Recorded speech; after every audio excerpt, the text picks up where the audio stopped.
Oh my God, when you said that, I had forgotten that Mike carried an entire briefcase full of weed. And I was like, Amanda, why are you in a wheelchair in the airport with a suitcase full of weed? I was, that was a metaphor. I wasn't traveling with a suitcase per se. It was just a good old fashioned Swiss Army backpack. Should we clap? Yeah, we got to clap. 1, 2, 3. Hi, I'm Maggie. And I'm Amanda. And we're sisters. In law. We're watching Suits one episode at a time. It's a show so nice, I've watched it twice. And a show so great, I'm watching it late. Thanks so much for tuning in.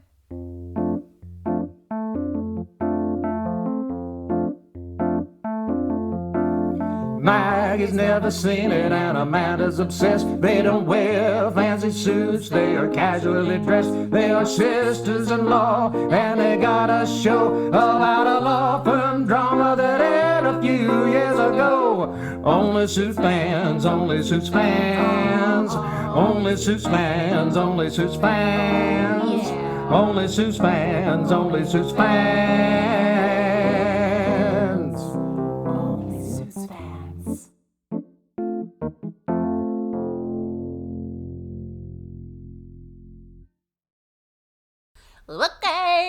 Looky here. Get it going. Let's get to... Wait, before we get started, can I make a correction to the record? Yeah, we do actually. Somebody was so nice to write in, I think. You said they messaged us? Yes. Our internet friend, Samantha. Hi, Samantha. Hi, Samantha. She messaged and let us know. Well, she didn't even correct us, really. But she said, oh, yes, that man who played Terrence Wolfe with a T. She was being so sweet not to say, hey, you guys... called him Clarence we called the him entire Clarence time. A couple times. Yeah, the new DA, we called him Clarence. His name is Terrence. He's also in Hawaii Five-0. And I would just like to say that whatever his name is, he's a 10 out of 10 character. And this is 11 out of 10 intel. Thank you, Samantha. Samantha, you're We'd our like hero. to be corrected. The record is corrected. Yeah, the record has been set straight. We are humans. Went to the Harvey Specter School of Law, so we're not perfect. Yeah, no. But we'd like to think so. So thanks, Samantha. And I think we got a couple of reviews, didn't we? While we were out. We did. Here's one from Launcey. It's a must listen, 5 stars. If you liked Suits, you'll love this podcast. If you haven't watched yet, watch and start this podcast at the same time. Loads of fun with 2 smart, fun, and entertaining women. Thank you. I think it's pronounced Louncey. Louncey. Louncey. Louncey. Like bouncy, but Louncey. Oh, Louncey. What did I say? Launcey. Launcey. Well, lawyer. Lawyer. I say Louncey because I say lawyer, and you say Launcey because you say lawyer. Tomato. Tomato. You want to hop in here? Yeah, let's get hop it going. on in. There was a really fun cold open with Grammy and Mike. So fun. Really loved it, and I thought maybe I'll get a text again from Maggie that she's excited that Grammy's back again. I did text. No, you didn't. I never sent it. Nope. I did. I found it. Did you do a brain text? Yeah, I was like, I'm going to send Amanda because I know she wants me to text her when I'm like excited about something. And so I typed something out, but then who knows if I ever... Do you know how many times I do brain texts, also just drafts, where I go to respond to somebody and then like the phone rings or I set it down and I get out of it. And then I never send it. And if it's not somebody I'm communicating with regularly and I go back 2 weeks later to send another one because I hadn't heard from them. Oh, who's the dodo? Who's the dodo head? I get that. I think I did that. Okay. You want to tell us a little bit about this cold open? I'd like to give you a brief, actually. Oh, yeah. Let's do briefs. I'm so excited. I took some Dayquil and a hot tea. Let's get it going. All right, here's my brief. Okay. Grammy gives the best from the heart advice, even if her heart isn't in the best shape. Harvey and Hardman battle it out, putting Lil Mikey in the middle of their sports team scuffle. While they nurse their own individual wounds, nurses end up getting the short end of the stick. But it provides a victory for Pierce and Hardman, so it's all looking gravy. And Harvey spills some tea about why Hardman is a super scummy bad guy, but not before Jessica's tea-set origin story made me say, yikes! Plus, Lewis is talking to himself and the associates about not looking like a dang clown for Harvard. I feel like a proud mom. I really tried to do some wordplay, You some had- double entendre. The words have played so hard they need a timeout. They were roughhousing those words. They were roughhousing. Those were roughhousing words. They need to take a seat, take a knee, breaths. take a knee. Yes. Well, thank you. Harvey tries to show Hardman who's not boss at Pearson and Hardman, while Hardman uses Mike behind Harvey's back to win a case. Lewis finds his match in Sheila Saz while trying to convince her the associates love it at Pearson and Hardman. Rachel looks online to find her match, while Mike struggles offline to hide his secret from Rachel. Will Rachel pass the LSAT and become a ball-ass lawyer and figure out Mike's secret on her own? That was good. Is ball-ass a word? No, but I like the visual. It's very riding a wheelchair through the airport. It is very much. Ass. Balls and ass. Excuse me, beep beep coming through. Beep beep, balls and ass. Okay, now we'll cut all of the stuff that I had said before about the cold open and we'll just hop in and do that. So it opens up and immediately I'm like, this is great because it's a dark apartment. Mike is coming in. He's armed with a big gun. Not really. He's just pretending. And then guess who's in there? Grammy. And she says, at least do it with a little authority. Someone's going to think I raised a pussy. So funny. I know. Were you not expecting that? I should know that I can't expect what to expect from Grammy. I can't know. Mike totally forgot about his dinner with Grammy. Mm-hmm. So it's like sitting on the table. He's like, what are you doing here? She got a driver from her home. Mm-hmm. She got driven from the home. What's the driver's name? Donald is like a big hunky man. Yes. And so he's like, you don't need to have a driver. And Grammy's like, but then I couldn't see Donald. Anyways, I thought she is really sassy. She's really sassy.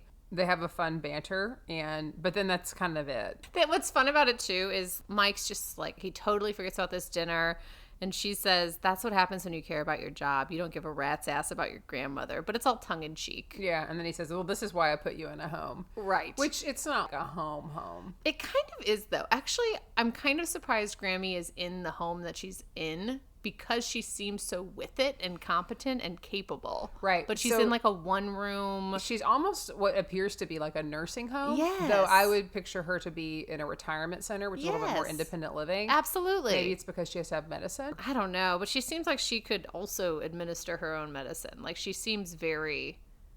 She could, but Maggie, sometimes I forget when I don't take a probiotic. It's true. And you know what she can't rely on? A grandson to remind her. That's true. Because he hadn't been around. We cut over then quickly to the Mike and Rachel, I guess, storyline is really kind of what this is. Would you say? Yes, I'm lumping in all of these. Grammy, Rachel, Donna with Mike. I'm lumping them all together. Yeah. Rachel and Donna decide to go get drinks because it's time for the ladies to go out and have some drinks. Rachel's sad because she doesn't really want to do this online dating thing. She feels like she doesn't have anything but being a paralegal.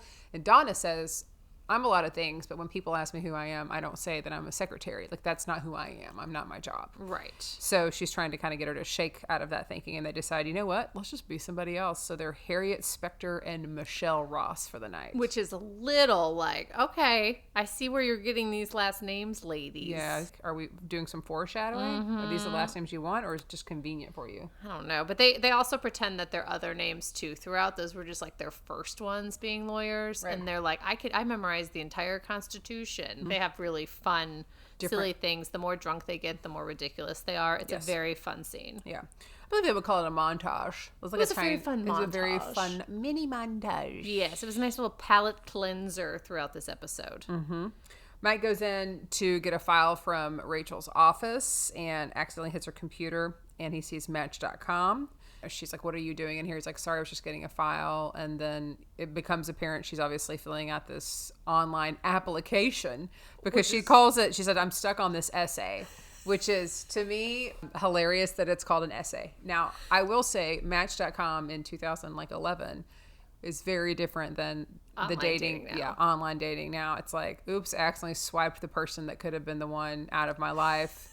Like it was something I didn't want in my Amazon cart, right? There's no thought that's put into it. Right, absolutely. And before it was like you had to write a profile. You had to like put care into what you were saying because people might actually read it. Oh, yeah, yeah. I mean, it was like reading like a bio, like an actual like work resume. She was really overthinking this essay, much like she overthinks the LSAT, as we learned from previous episodes. Right. Like she just can't think of it. Which brings me to my first deposition. Is there an essay or something of the equivalent that you have had to complete in the past that you really were overthinking? And maybe do you just put too many eggs in that essay basket? Recent years? It could be just in the years. When I took the SAT, they had just entered in the essay portion of it. And I feel like I'm a decent writer. I mean, maybe my briefs aren't like 10 out of 10s, but I feel like I'm not the worst writer in the world. And I was not scoring as highly on the essays. And so I went and I got a tutor. And the tutor said, you have to just say, in this essay, I will talk about these 3 things. First, this thing. Second, this thing. Third, this thing. In conclusion, I talked about these 3. Like, it had to be very not poetic. Oh, man, I would have failed. Yeah, it had to be very, like, structured to do better on the writing portion. And so that was interesting to me because I'm more like, here's an idea, but here's a thread that I'm going to follow. Yeah, you're going to make those words work. Yeah, I'm making them work for me. Work. So not a fun essay. I don't know. I feel like that was probably the only essay that I can think of. What about you? You're writing more You're writing more for school right now. Well, yeah. I mean, that's all I do is just write papers. If Yes. you're getting a psychology degree, it's just, hey, we're going to test your knowledge by having you write the longest paper. Yeah. Yes, I've taken all of those seriously in case any professors are listening. However, when I was applying for college, I was trying to get creative with the essay portion of it. And so I'm not that artistic, but I can use some markers. And so I took my life and kind of wrote it out and then drew it like the game of life, like the actual board game. Oh, that's cute. I drew that board and mocked it, but then put me, and I couldn't do 3D because it was going in an envelope. Like I wanted to have little pop-ups, but showed my life in the game of life. And so I spent a lot of time doing that. I took it really seriously. And at the end, I had my life at that college. So I had to do this several times because at the end it would say me at Texas A&M or me at TCU or me at I didn't apply to Texas. I should have. Did you redraw all of it? Yeah. Every time? You didn't make a photocopy and update the end? No, because we didn't have a photocopy machine in our house. And so I was just doing it at home. So just was drawing the board with markers, however many applications. Only a few. I did update for every college I applied to. I changed the color of my resume to have my name in the color of the schools. Yeah. I thought that was a nice touch. That's a nice touch. Haven't updated my resume since. Yeah. No need. You don't have to. You don't get jobs based on your resume, as we learned in season 1. Yep. Mm-hmm. Okay. Mike stumbles on this. Rachel is like, I don't know what to say, but yes, I am filling out a Match.com thing. And then Mike's like, well, why don't you say these things? And then basically tells her all these nice things about herself that are also kind of surface level things we learned in season 1 in the episode when they went out for the associates dinner. It's like, maybe you could put that you're a foodie and your parents are really wealthy, but you're down to earth. And I'm like, Mike, what are you putting in this? That you can't take a compliment. It's just stuff that's very fluff. Yes. And I was like, that doesn't actually show that you know anything about Rachel. Mm-hmm. And his butt is just on her desk. I mean, he's sitting too close helping her write a dating essay. It is way too close. And also, get your butt off her desk, Michael. Yeah, I know. They end it there. Mike goes home, and then Rachel later on comes in the episode, comes and knocks on the door. Mike is not expecting anybody. Maybe he thinks it's going to be Grammy. We don't know. And she's like, I'm so confused. You said all those nice things. What is it? Why? What you said all those nice me? things. You said I was a foodie. You said I was a foodie and I can't take a compliment. Now, why don't you love me? What are you hiding? You said my parents are really rich. What? So why do you love me so much? She also is pretty. She's ballsy. Like she's airport ballsy. Honestly, you would know. You spent all weekend looking at them. I did. I'm not trying to look at them. Just like people are walking right at you, and you're like, people don't pay attention in an airport, and it's just like balls in your face, and you're just like, excuse me. Yeah, she's in your face ballsy. She is in your face airport ballsy, and because this is not the first time she's done this. Remember, she called and said about the kiss while he was with somebody. I know. So she knows what she wants. I think she is Rachel Airport Ballsy Zane is what we call her. I do have to, speaking of ballsy, I need to talk about Mike's lamp. Okay, so do I have to go back and watch it? You have to go back and watch Are you going to do a montage about the lamps in this show? No, but I'm like, I don't know why, but these lamps, maybe it's symbolism. Mike is sitting next to this humongous lamp that just looks like a huge throbbing penis. Oh my goodness. It's got veins on it. It's huge. It's Maggie, humongous. you're mad at me because I am by accident looking balls in the airport? I didn't want to see this lamp. I have seen this episode so many times, and you just said it had veins in it. Let me tell you, this is the first episode that Kyle, your brother, my husband, and I watched together. Yes. And when that lamp came on the screen, I was like, oh my God, that lamp. And Kyle said, looks like a huge dick. Oh my gosh. So I don't think that I'm alone in this. Oh man, that's what they mean by Lamps Plus at the store.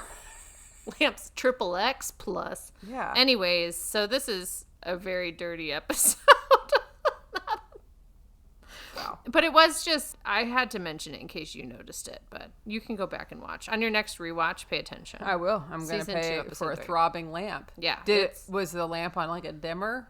Or did it like pulse? No, I mean, he just like gets up. He like doesn't even, I'm like, why would he ever buy this lamp? Why would he buy that lamp? Probably Trevor's. It probably was Trevor's. Probably Trevor's. Because it's not Grammy's. It's, I don't know. It could have been Maybe it was Grammys. You know Grammys. what? Maybe it was Grammys. Okay. So she knows he's hiding something. She knows. She knows. The theme for season 2. But she doesn't know what it is. He chases her out of the apartment and everything. He's like, once I tell you, like, it would never be the same. I can't do this, right? Mm-hmm. This is my everything. And I don't think she has any clue. Yeah, she's like, do you have another family? Right. Are you with the FBI? She doesn't know. She has I no promise idea. you, I can't confirm or deny, but as of this moment, I just don't feel like Rachel Zane's character has any idea. She has no indication. No indication. None at all. Because she's not upper management at Pearson Hardman, so she doesn't know. No, that's true. That's true. So later on in the episode, at the very end, Donna calls out because Rachel comes up to the desk and says, "Oh, look at you! Like new makeup, new hair. You look. What's going on? You have a date." And then she just walks off and doesn't really acknowledge. She's just like it. a little kind of like wink, like yeah, okay. like, you know. And then we see her in the end sitting next to this guy, and he's talking to her, and she's like, "I'm kind of nervous. You know, I just want to focus." Is that what she says? Something like that. Yeah, like she's kind of blowing him off, which would be rude on a date. Then we zoom out and see that she is taking the LSAT. She's not wearing comfy clothes to take the LSAT either. She's wearing like pencil skirt. Like she looks really nice. She's come from work. She is. What a gem. Yeah. You know, I can't pull off a pencil skirt.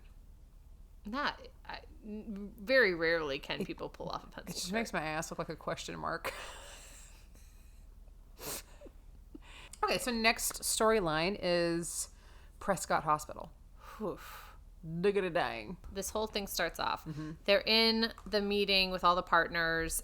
Jessica's leading the meeting because she's the managing partner, number 1. Hardman keeps chiming in, interrupting, I'm asking here to support, questions. but also she's in charge. Mm-hmm. And Harvey's like, actually, these meetings are supposed to be just top line. We can talk offline. Headlines only. Yeah. Mm-hmm. Harvey's on the Prescott Hospital negotiations, and Hardman wants in on it. Because he brought Preston. Because he brought Prescott Hospital in, but remember, that's many years ago. So he doesn't have the right to just come in and obviously take it back. But he says he does because it's his name on it, basically. Harvey's pissed because now Daniel's kind of just jumping in there. And when they're sitting in Jessica's office, Harvey says with this big smirk, "I'm just glad to have someone in the room that pisses you off more than I do." Which makes Harvey feel good because now anytime Jessica's mad, there's no way she could be as mad as she is. It's true. Even though Harvey last episode did undermine her chances to undermine Hardman, she still hates Hardman more than she hates Harvey because she can't imagine her life without him. So Harvey, instead of giving Hardman the Prescott Hospital case to help him, he gives him some child custody, pro bono child custody dispute, which is also important. Though it's not the case that Hardman wants on there. And they get into it. And Harvey says to Hardman, gosh, I love this. The name of this firm is Pearson Hardman.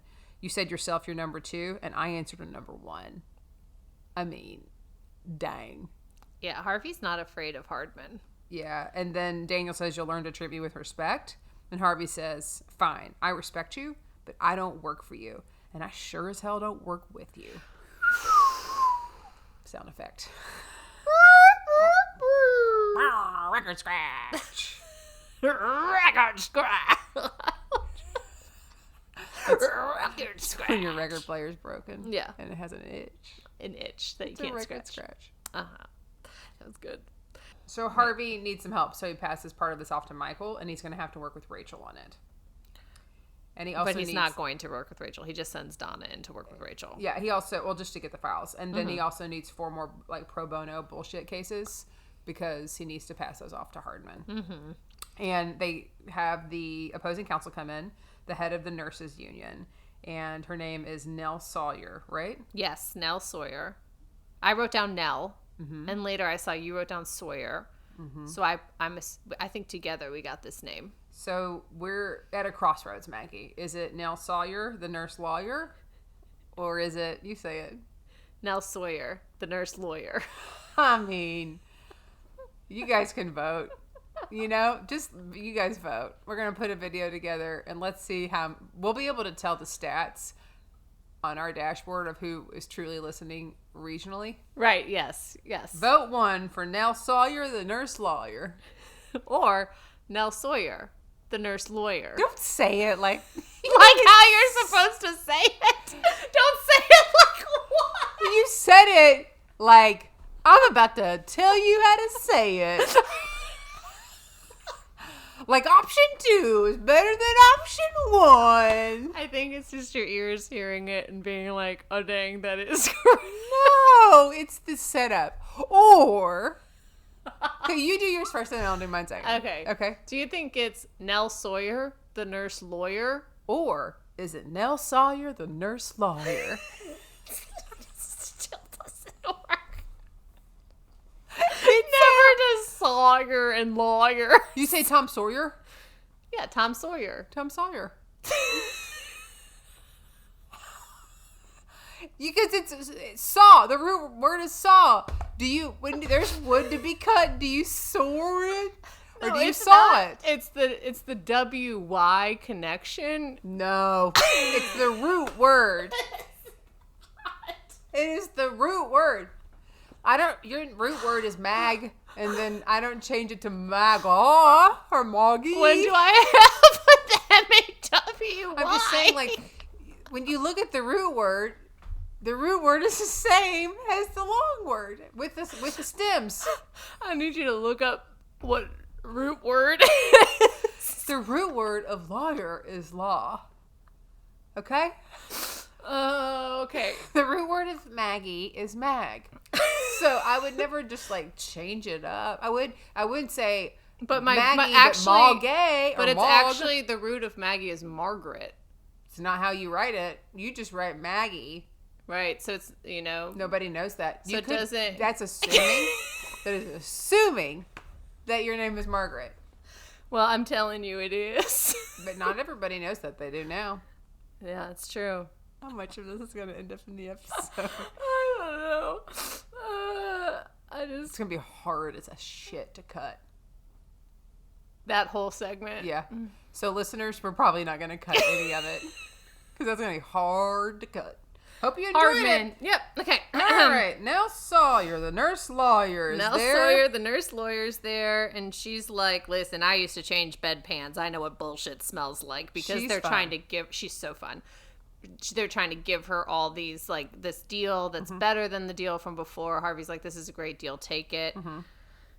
And it's not good enough for Nell SAWyer, the nurse lawyer, because she knows that the hospital just got a ton of money for some equipment and stuff, and she's like, just give us 10% of that. And but it can't go towards that. Like, that's not the way what it's endowed for. It's not endowed for. Yeah, like, you have to follow specifically the like rules of the endowment. Harvey's making sure Mike is prepped going into it, that he's okay to take down these nurses. Harvey says, our goal is to reach a fair agreement between a hospital and its nurses. There are no winners. And then Mike Ross is like, did you have a stroke? There are no winners? That's a question. Yeah, like that's not something you would ever say, Harvey Specter. Yeah, and then Harvey says, of course there's a winner. Just needed to make sure you're ready to stick it to the nurses. Okay, Harvey. So I have a quick depo here for you. Okay. Nell SAWyer, the nurse lawyer, was a former nurse turned lawyer. Mm-hmm. If you were going to do hard pivot on a career, what would you do? I think I did. I went teaching to comedy. Okay.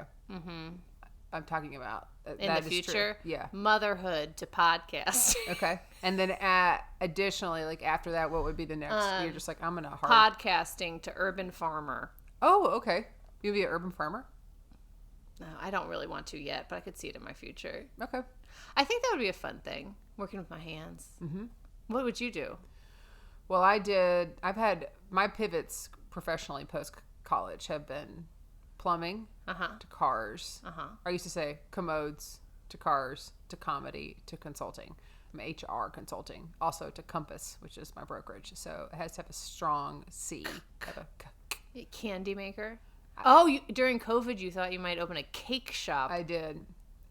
I think, honestly, I would go be a corporate lawyer. Corporate lawyer. You'd You'd have to learn how to say lawyer, though. Corporate attorney. A lawyer. Practices the law, the root. I was up in Boston this weekend. Did you know that? I did. And they say law school there. They do say law school. They don't say It's a law. root word of lawyer. Anyways. Yeah, they're coming in hot for these nurses. They do not like nurses. Basically, he gives them a really good deal. Harvey gives them a great deal. It's better than the deal they had before. But Nell SAWyer, the nurse lawyer, is like, this is not what we want. Mike's like, why don't we do temporary restraining order? Because that'll stop the strike. Because Nell walks out and she's like, we're striking. And Harvey, because it's a safe bet. And Harvey says, never use that phrase, safe or bet with me again. But then joke's on Harvey because he shows up. Hardman shows up. Hardman is at the hearing already, and he has already gotten the temporary restraining order granted by the judge instead of the injunction. Dang, injunction dysfunction. You know? Oh yes. Wait. Also, what's Nell SAWyer, nurse lawyer, also in? I don't know. She's recognizable. You keep talking about this, and I'm gonna look it up. Yeah, she's in a lot of stuff. They have it out right outside the courtroom. Harvey is super pissed that Hardman would just jump into his case, talk to the judge, and Hardman's basically like, there is a 0% chance that you would have gotten the injunction, so I did you a favor. And Harvey tells him, Daniel, maybe you don't know how it works these days. When I'm on a case, the only thing there's a 0% chance of is me losing. Oh my gosh, I love that scene outside. I was trying to write down the quotes from it because I like to write the fun things, and I just wanted to pause and write the entire transcript of that entire episode. Yes. That back and forth, and man, that Spectre confidence and that Spectre smile. And I guess it is true. He has won 100% of the cases since season 1, but there have been some real close ones that, I'm like, oof. Harvey comes back to the firm, tells Mike he had the same idea as Hardman, or Hardman had the same idea as Mike, and that makes Mike feel pretty good. Yeah, and Hardman is weaseling his way in with Mike. Yes. He's like, I know what I can do. Harvey then talks to the nurses, and he's like, listen, every day that you're going to strike, my original offer goes down. So I gave you a good offer, a good settlement, and you didn't take it. And now every single day that you're striking, it's going to get less and less and less. And then he rips up the TRO, rips up the temporary restraining order. And Daniel Hardman's like, what the hell is wrong with you? And then Harvey says, well, people say I'm emotionally unavailable. He's just being, it's true, but he's also just being funny. So what's interesting, the reason that Harvey's being so aggressive here, and Mike's like, what are you doing? Is that the company, Prescott Hospital, can't afford to pay it, and the nurses can't afford to keep striking. Right. So they have to come to an agreement. They have to. Neither one of them can afford this situation any longer. Yes. And so that's why Harvey is placing his bets on that. Yep. Hardman calls Mike into his office because basically he wants to use him to go back to Nell SAWyer, nurse lawyer, and ask for a different deal, get some information, see what they really need. Mike's like, why isn't Harvey here? And Daniel Hardman says, Coach doesn't let Dad come to try us. I know. Which sounded so creepy. Because he is creepy. He's He is creepy. A creepy person. Miss SAWyer is mad because they sent Mike. You already said that. Well, no, Mike was talking to Hardman, and then Mike goes to actually do this. So he goes to SAWyer, the nurse lawyer, and is talking to her about this deal, and she's mad that Mike's there. And then it ends up that he convinces Nurse SAWyer, the nurse lawyer, to go to Grammy's nursing home. Yes. Where she's staying. Because it's a part of Prescott Hospital. Yes, it's part of it. Nell SAWyer, the nurse lawyer, flips the script on Mike at the nursing home and walks him through what it's like whenever these nurses are staying after hours. They don't log it on a time card, but they're staying to make sure the medicine gets done, and they're not getting paid fairly, and there's not enough people. And so, which really is like... At the end of a 15-hour shift. Yeah, and Harvey's like, oh, dang, you're right. And he feels for her, and he goes back and he tells Harvey this information. And he's like, all they need is 10% of the legal fund, and that's all they need. And I figured it out. Yeah, I figured it out. And Harvey's pissed that Daniel Hardman has used Mike as this little pawn. Oof. Right. So then Harvey uses that information and says, hey, we got you guys. You've all been working and you weren't logging it, and that's against the rules. You have to log all of that information. Yeah. And so Nell SAWyer, the nurse lawyer, is so upset with Mike because he used that information. So I have a question for you. Okay.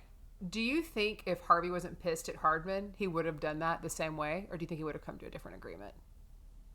Do you think I think he would have still done that. You think he still would have used the information? Okay. Yes. Yeah. Because you're not supposed to use that fund. So even though they only need 10% of that fund, that's like a big whooping to have to go through and try and figure out how to get that money out of there. That's fair. His client is the hospital, and they did break the rules. And Harvey's like, you broke the rules. That's what the law is. You have to win using the case, right? Yeah. Harvey uses the information from Grammy.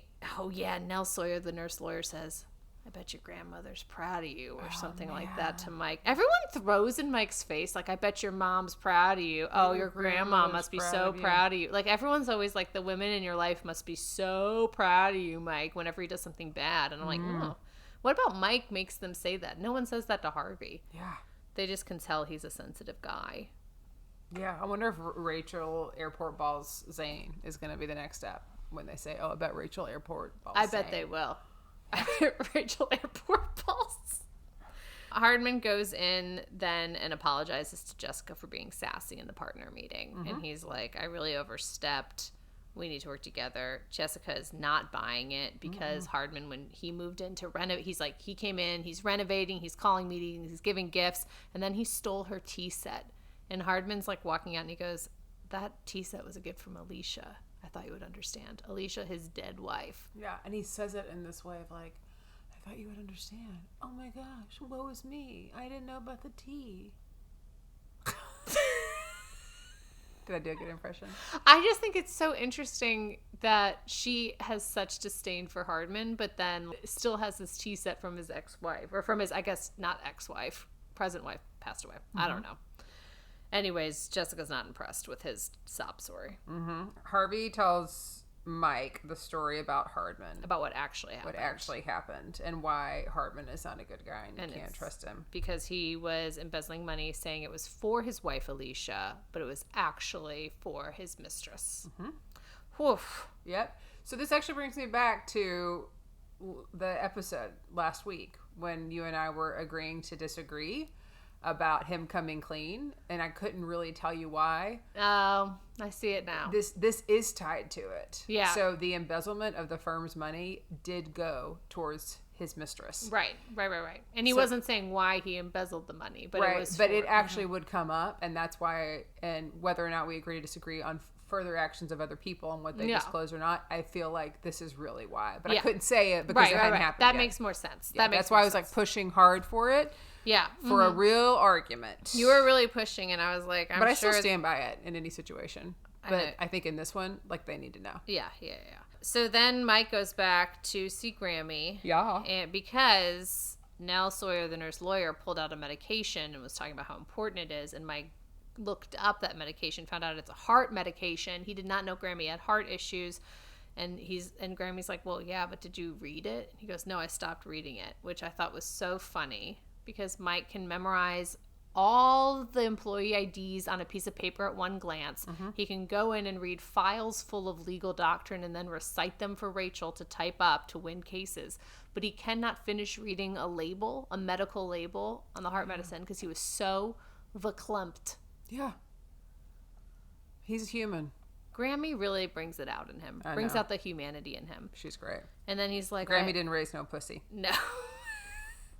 And Grammy's like, and then he's like, what am I going to do? I don't have any women. Like, I'm not dating anyone. And Grammy says, I have some single ladies for you. Yeah, he's like, I'm making too much money and I don't have a woman to spend it on. Right. But the thing is, he should be spending it on Grammy. He should, absolutely. And the more... And also put it in a brokerage account. Yeah, or he's something. Young, let it grow. Yeah. But I just feel like if Mike's dating someone, he's not going to see Grammy as much. And so I hope that he's single for the rest of the season. That's true. Speaking of single, Lewis Litt. He's single. He's very single. But he might have eyes for somebody in this episode. Yeah, This last storyline is Lewis and the Associates. So Lewis is sitting at his desk recording himself saying insults about clown hair. Which is... Just when you read that sentence 3 times fast, you're like, what show am I watching, actually? What is this? He's just tongue into his little recorder. He loves this recorder from Hardman. He gets interrupted. Jessica's like, the quality of life was second to worst at Hardman for the Associates. Yeah, according Pearson to New York Hardman. Lawyer. New York. I think it was New York Lawyer is what it was called. Lawyer. New York and Lawyer. Harvey's going to rescind their partnership because the quality of life is so bad. And Lewis is over the Associates, and he's just like, I'm fixing this. Yeah. I'm gonna get this whipped up. Right. So he's being a real dick to the Associates, honestly. It's like the opposite way to right this wrong. And he invites someone from Harvard to come in and see for themselves. And this woman is like somehow, head of recruiting, I think, at Harvard. Sheila Saz. So she's coming in from Harvard Law. Which I appreciate you spelling that name out. S-A-Z-S. Well, because she corrects him. So I went to go look and see how it's spelled. Yes. Because he said Sass. And she's like, no, Saz. Right. And he said, that's what I said. So it's kind of like a lawyer. Yeah. Mm-hmm. So, because how he introduces her is Sheila's ass. yes, and that's not it. And that's not it. And then he kept saying Sheila's ass. Which also sounds like Sheila's ass if you say Exactly. it quickly. Yeah. Exactly. While Sheila Saz is walking through with Lewis Litt, Mike... 2 instantly likable people, according to... Yes, according to alliteration. Yes. Harold and Mike are like, oh, wow, they're like the same person. Yeah. And at first, I really did not see this. I was like, what? They're not the same person at all to me. Okay. Because I recognized Sheila Saz from I Love the 80s on VH1. Okay. I immediately recognized her. Okay. And I was like, she is not Lewis Litt. Yeah. Harold and Mike are like, they're kindred spirits. Now I understood it later because Lewis didn't know anything that was going on in anyone's personal lives when she starts one-on-one interviewing these people. And she's like, listen, I have 20 underlings and I don't know any of their last names. And then I was like, okay, I get it. They are the same person. You said you recognized her. She is recognizable. She's been in a lot of things. Yes. Did you know that she got her start really at the Groundlings? As a character actress. As a character actress, which is, for the listeners who don't know, it is a very famous improv comedy training center and theater in Los Angeles. They're known for producing great character actors. People like Will Ferrell, Lisa Kudrow went through there. So many people who have like really strong character Kristen actors. Kristen Wiig. They were all big Groundlings people. Rachel was also a teacher at the Groundlings, so highly coveted position. So that's like the best of the best teaching. So she was a big Groundlings person. When they interview her about acting, she has said, yeah, of course I know how to improvise. That's not my job as an actor. My job is to take what's been written and make it really good. And then after I do a good job, if they want me to improvise, sure. She's not the kind of person who takes a script and just goes in there and is like, I'm going to improvise this, I'm fine, which I really respect. She does it so naturally, though. So in this, watching her in this, you would never know that she's just reciting lines because it felt very natural. She's a great character So actor. good. Yeah, So good. It's a fun character. Anyways, little deep dive, little fun improv history there. So another thing that Sheila Saz says is that the Associates don't respect Lewis, which we know Lewis, all he wants is respect. They think that he doesn't work as hard as they do, and Lewis is so shocked. He's shocked into a pity party. Yeah, and Harvey actually runs into him later, and it's like, you work harder than anybody. What are they talking about? Yeah. He's in the pit having his pity party. Yes. And then there's this fun moment where they're like bantering about things that happen. Harvey reveals that like back in the day he stole a file and Lewis had to stay all night working on it. And then Lewis says these associates think that there's some law about working 20 hours a day.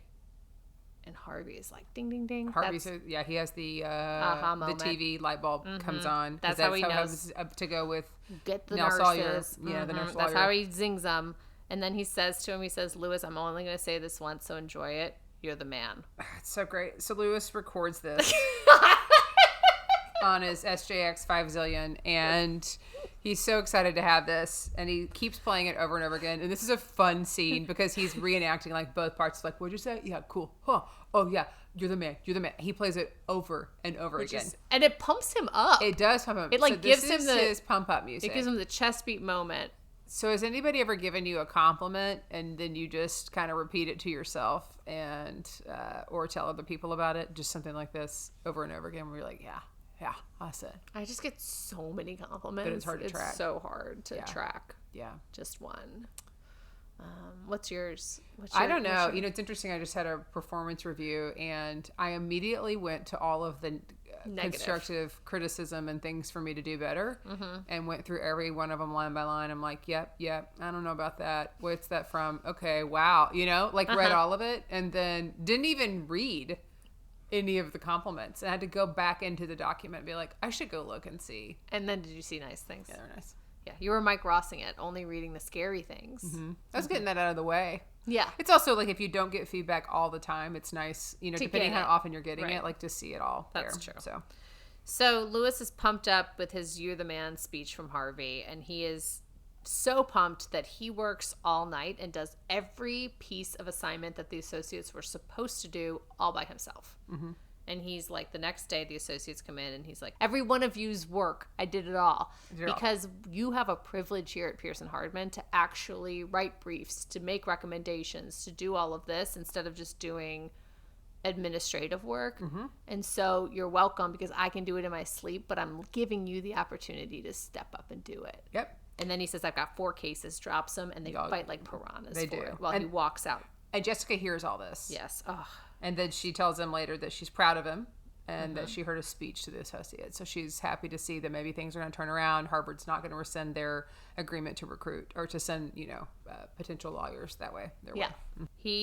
I was really proud of Lewis here. I was proud of Lewis because he's walking out and you think he's just gotten a compliment from Jessica. He's just going to be like, yay, thank goodness. I'll just do whatever you need. And instead he says, I wish you would have really listened to this speech because I said that I give them the opportunity to rise to the occasion, and I wish you would give me the opportunity to rise to the occasion. Dang, Lewis! Lewis lit. Saying he says what he needs. Yeah, he does. I appreciate him vocalizing that.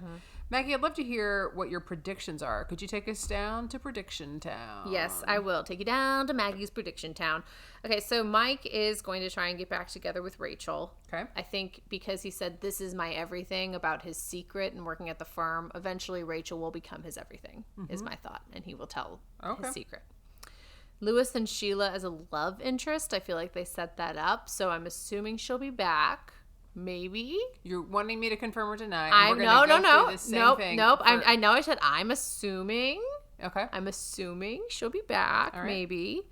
Rachel, I think, is going to do great on her LSATs because she is a scorned woman and she is smart, and so she's dangerous, and now she's going into LSATs. She's not second-guessing things. She's just going straight for it. She's going to do well. Okay. Okay. Hardman is going to manipulate Mike better than Harvey manipulates Mike because they clearly have similar thinking patterns, and Harvey he's just pointing too many guns. Oh. I'm just like watching Harvey just always turn things. I think eventually Mike's going to grab that gun and turn it back on Harvey. Okay. Jessica Pearson will win Lewis back by letting him rise to the occasion. Okay.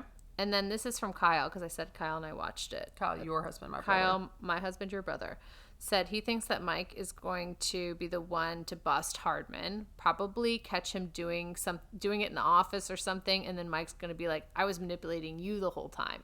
Like, it's going to seem like Hardman's manipulating Mike and that Mike's following along with Hardman, and then Mike's going to be like, no, I knew you the whole time. I was manipulating you. That's Great a Kyle. prediction. That's a Kyle Austin prediction. And Kyle has not watched it further than you have either. No, we are watching it together. Great. I'm excited to hear his prediction.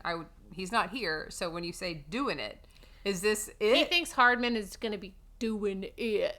Oh, like he was doing it with the mistress. Yes. And he thinks so Kyle's prediction is that Mike is going to catch Daniel having sex in the Pearson Hardman or office. Something nefarious. Doing it. Something nefarious. All right. Those are some solid predictions. Thank you. Yeah. Thank you to everybody who listened.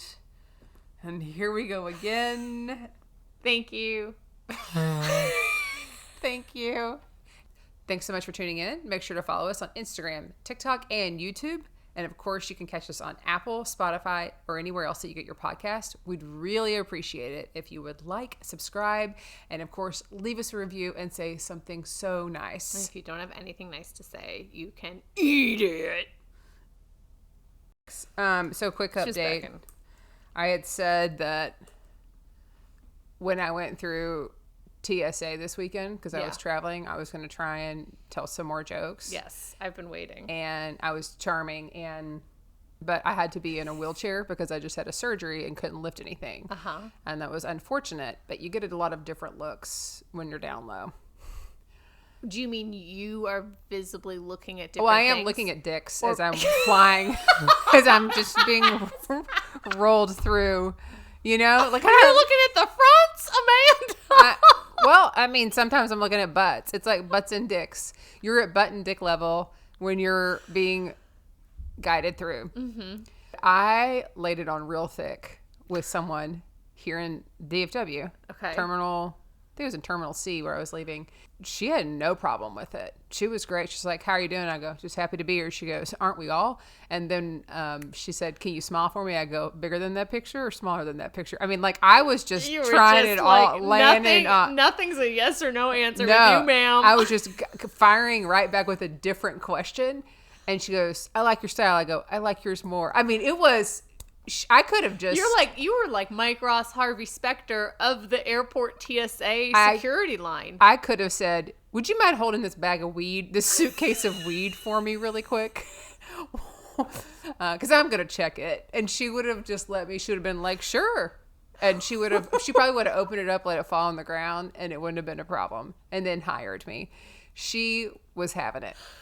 I'm glad that it went over well, though, because I was a wee bit concerned. I did it everywhere in the airport. Everywhere. Yeah.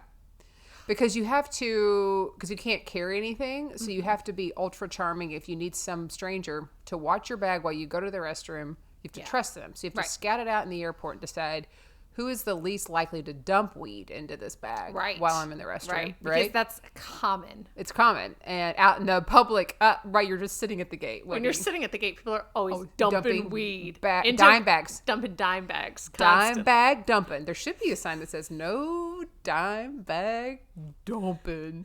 Anyways, so you have to scout out who isn't going to dump a dime bag in there. But then you also have to find somebody.